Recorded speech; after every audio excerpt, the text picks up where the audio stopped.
Buenas tardes, profesor Roberto. Es un gusto tenerlo aquí con nosotros en la actividad de huellas de innovación docente como parte de las actividades de la cuarta jornada de formación docente. Eh, Esta actividad tiene justo la intención de capturar esta experiencia que usted ha tenido en relación con implementar una innovación. Antes de comenzar, nos gustaría saber cuál es la asignatura o asignatura que impartes. Bien, imparto varias asignaturas, pero para la que voy a trabajar hoy en cuanto a la innovación que hice es Bioestadística 1 y Bioestadística 2. Excelente. Muy bien, qué interesantes asignaturas. Vamos a pasar a las preguntas y cuéntanos, Roberto, ¿qué problema o qué necesidad de enseñanza y aprendizaje detonó la innovación de la cual nos vas a contar? Sí, jugó un papel muy relevante la cuestión de la pandemia, porque bueno, estas clases habían sido siempre de manera presencial. El día 17 de marzo que se anuncia que ya no hay acceso a la universidad, pues en ese momento fue así como que de sorpresa para todos, porque la siguiente pregunta es: ¿y cómo vamos a dar clase? Bueno, pues vino la respuesta: va a ser virtualmente, ¿sí? Y todas sus clases van a ser así. Entonces, eso lleva a una situación muy especial, porque los ejemplos que se podrían haber hecho en presencial de bajar, medir árboles, sacar diámetros, áreas, relacionarlos, que los muchachos se midieran entre ellos, se pesaran, en fin, o que pesaran alguna sustancia, pues ya dejó de existir de pronto, ya no había lo presencial. Y entonces viene el reto de: ¿y cómo le hago? Pero entonces aquí, pensando en estas cuestiones de que el aprendizaje significativo finalmente tributa mucho a que el estudiante participe, como lo hacía en presencial, también es pensar cómo lo va a hacer de manera virtual. Entonces mi anclaje fundamental fue utilizando la red, ¿sí? Todas las redes educativas, sociales, todo aquello que diera información podría ser utilizado para implementar, junto con actividades que hicieran en su casa, volver a hacer que los alumnos fueran los principales que llevaran la batuta. De otra manera, hubiera estado un poco más complejo. También me motivó mucho a estas cuestiones de innovar en esta nueva situación el hecho de que la tradición pesa mucho en la enseñanza de las matemáticas, y en el caso de la bioestadística es algo similar. En la academia, típicamente el maestro llega, expone su tema, ¿sí? Tema que a veces estudió en un libro, de ahí sacó un problema y les dice: esto se hace así, así, así, así, y estas son las preguntas que van a venir en el examen y las posibles respuestas. Y el estudiante vuelve a estar en un esquema tradicional, receptivo, bueno, pues tiene que anotar todo lo que pueda anotar. Algunos alumnos incluso piden permiso para grabarnos, para que no se les vaya a ir algún detalle, pero ellos están prácticamente anulados en la cuestión de la participación. Entonces, estos problemas del exceso de la tradición en la Academia de Bioestadística, en la Facultad de Estudios Superiores Iztacala, y la cuestión de no buscar una serie de estrategias psicopedagógicas, didácticas que favorecieran el aprendizaje, pues siempre me han inquietado, y cuando llega lo virtual necesario, ¿sí? Y del cual no podíamos escapar, decimos, bueno, yo más bien me puse a pensar: pues voy a utilizar la red o las redes para que de ahí saquemos mucha cuestión de información. Y entonces, bueno, ya trabajando con los muchachos, vimos que hoy en día, con toda esta cuestión de la información que existe en una amplia, pero muy amplia variedad de temas, también había problemas muy interesantes vinculados a la bioestadística. Y entonces se les llevó, se les indujo a que ellos participaran activamente bajo mi directriz, y listo, ¿no? Entonces, eh, se pensó en meter algunas cuestiones de cambio para que se favoreciera el aprendizaje. Excelente, profesor Roberto. Pues un gran desafío, vaya que sí. Y cuéntenos, ya está comenzando a contarnos cuál fue ese cambio. ¿Podría profundizar más en este cambio que realizó en sus clases y atender ese gran desafío, esta necesidad, por favor? Sí, por supuesto. Se ha encontrado que los estudiantes, además todos los seres humanos aprenden mucho mejor si todos los contenidos, información, datos, tienen un sentido y un significado. Si tienen en un sentido que los implique, ¿sí? Que ellos vean que todo lo que están aprendiendo lo pueden aplicar en su casa con sus mamás, papás, hermanos, o en algún problema X que estén trabajando en el ambiente social, en la comunidad, los jóvenes lo aprenden mucho más y lo retienen muchísimo más. Se emocionan, sienten que están aprendiendo para hacer algo que es mucho, muy importante.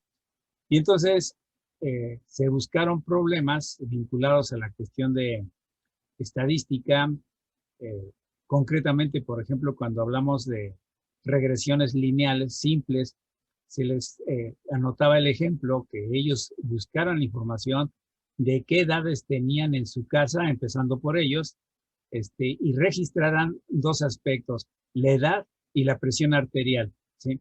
Y entonces que fueran registrando en una tabla la edad y la presión.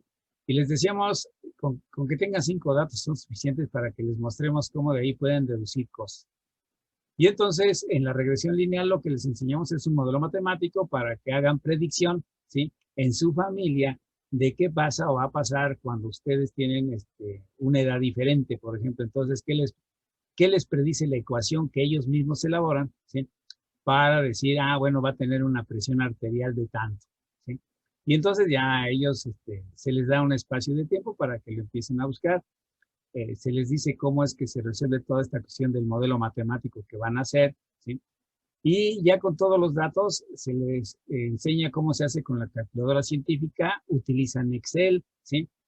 Y ya que terminaron todo eso, se dice, ahora metámonos a la red e investiguemos qué hay de la regresión lineal y busquen concretamente lo que es regresión lineal trabajando edad y presión arterial. Entonces se metían y decían, wow, todo lo que saqué de mi familia se parece mucho a cosas que han hecho diferentes estudiosos de este modelo, y entonces confirmaban que lo que ellos estaban haciendo lo estaban haciendo bien. Decían con qué confianza hacían una predicción con la ecuación matemática y veían que la ecuación finalmente tenía una aplicabilidad, que no estaba como algo abstracto ahí, que a veces se aprendían de memoria, sino que decían, ahora entiendo por qué, si varían tales y cuales valores, yo voy a encontrar estos otros. Y un gusto muy especial que sentí en todos ellos fue que confirmaran, no conmigo, sino con la cuestión de investigar en la red, que los modelos que habían elaborado son modelos correctos, que hacían predicciones muy próximas. Se les enseñó a leer varios de los indicadores, cómo estaban, y entonces, bueno, pues manifestaron ese orgullo de que ellos lo hicieron, de que hicieron su propia ecuación para su familia, que esa ecuación de regresión lineal simple tenía la marca Martínez, Pérez o lo que fuera, porque esa ecuación se aplicaba exclusivamente a su familia.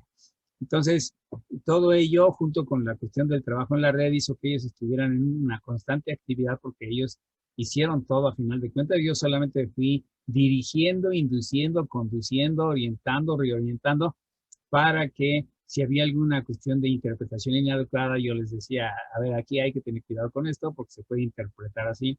O lo que encuentran en la red es una ecuación que es la misma, pero con otra nomenclatura. Así que observen nada más qué pasa. Con esto debe de tener esto y ya. Ajá. Excelente, qué fantástica oportunidad de justamente aplicar un concepto que podría resultar muy abstracto, como usted ya lo menciona. Muy bien. La tercera pregunta, ¿qué funcionó y qué cambiarías de esta estrategia, de esta actividad de innovación educativa? Bien, primero, antes que nada, quisiera reiterar que la cuestión de las matemáticas a muchos estudiantes no les gustan. Es muy evidente la declarativa que hacen de que no es matemáticas, no me gusta. Sin embargo, la búsqueda de lo interesante que son las matemáticas es como cuando yo le digo a usted, piense un número, dígame el número de un número, piénselo y no me lo diga, nada más piénselo. Dígamelo usted. Piénselo, no me lo diga, ya lo tiene, ¿sí? Multiplíquelo por 2, réstele 4. Perdón. Su número, súmele 3, multiplíquelo por 2, réstele 4, divídalo entre 2, dígame el resultado. 4. El número que pensó usted fue 3. Sí. Entonces, cuando uno los empieza a inducir en que la bioestadística hace predicciones muy interesantes, entonces aquí, ¿qué funcionó? Bueno, pueden ser varios aspectos. Uno de ellos es el objetivo de aprendizaje que se requería es que manejaran las ecuaciones de la regresión lineal simple, manejando conceptos como variable independiente dependiente, pendiente de la recta y ordenada al origen. Se logró, ¿sí?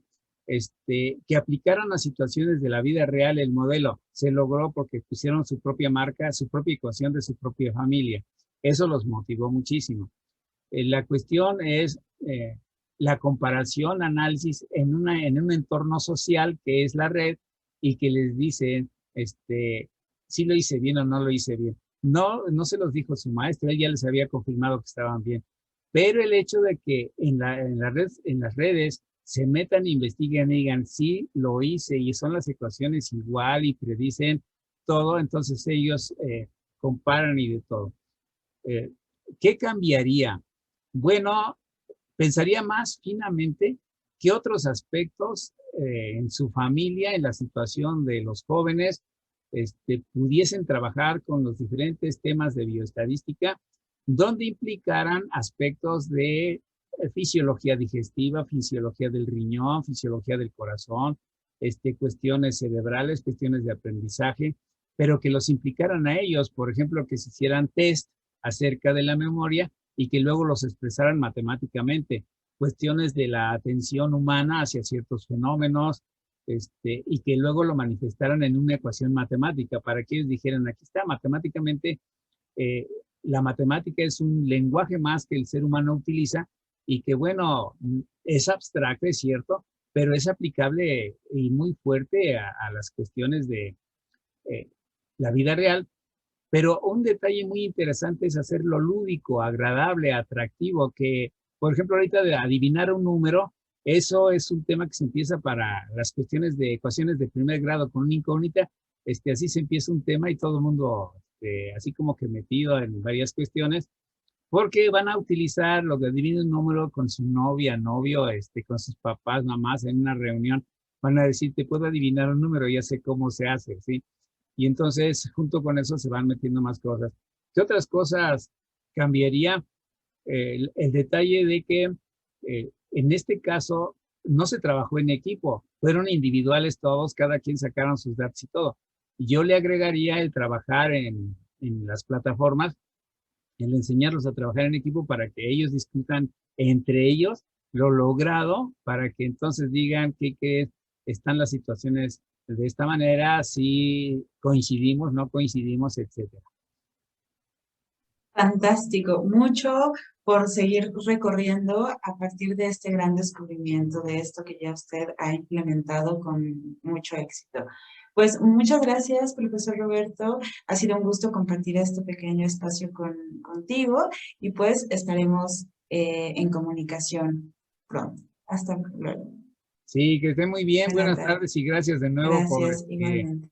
Considerarnos. Gracias. Gracias.